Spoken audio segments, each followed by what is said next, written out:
Depuis la nuit des événements, nous avons accueilli près de 500 familles de victimes. J'entends famille, les parents, les grands-parents, des enfants, des adolescents qui sont tous touchés de façon très importante.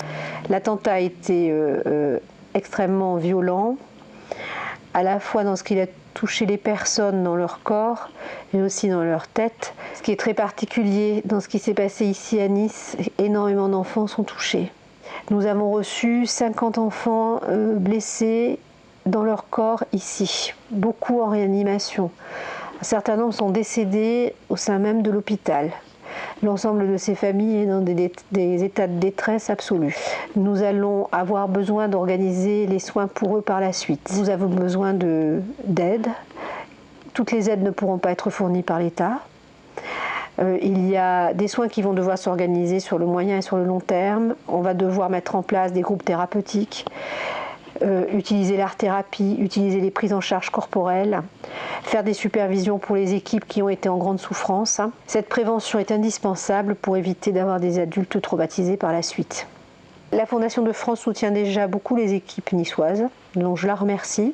Je remercie l'ensemble des donateurs de pouvoir nous aider dans ce moment difficile. L'association Montjoie propose gratuitement un accompagnement juridique et psychologique. Donc, dans un premier temps, aujourd'hui, à l'occasion des attentats, nous avons pu répondre aux besoins d'urgence pour renseigner les familles qui étaient en capacité de l'entendre sur leurs droits tout de suite à l'issue de cet événement dramatique.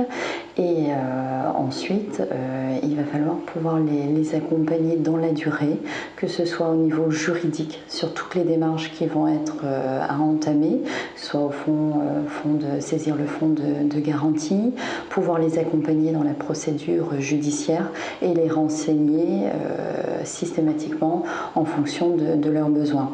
Mais également de pouvoir les accompagner sur un plan psychologique et donc de pouvoir apporter un soutien dans la durée.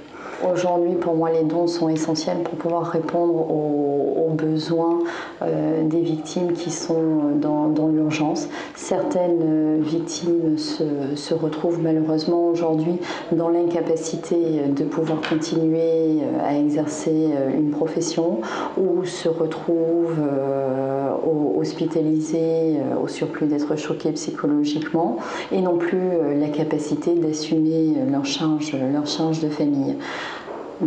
Il faut qu'on puisse répondre à toutes ces demandes et malheureusement l'association Montjoie ne va pas être en capacité de le faire seule.